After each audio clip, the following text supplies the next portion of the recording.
ఇది జీలకర్ర బెల్లం. ఇవి రెండు వేరు చేయలేనంతగా కలిసిపోతాయి. పెళ్లి తర్వాత భార్యాభర్తలు కూడా జీవితాంతం అలా కలిసి ఉండాలని ఇవి తలపై పెట్టిస్తుంది.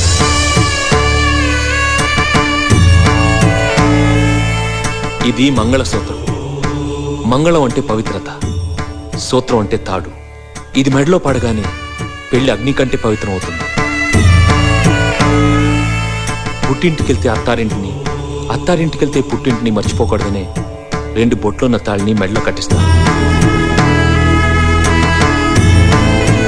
తలంబ్రాలంటే తలపై నుండి రాలిపడేవి.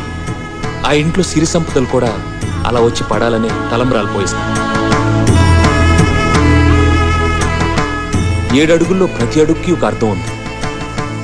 ఒకరి వెంట ఒకరు 7 అడుగులు నడిచి 6వ ప్రాణంగా 5వ తనాన్ని మూటగట్టుకొని 4 దిక్కుల సాక్షిగా 3 ముళ్ల బంధంతో 2 జీవితాలు ఒకటయ్యేదే పెళ్ళంటే.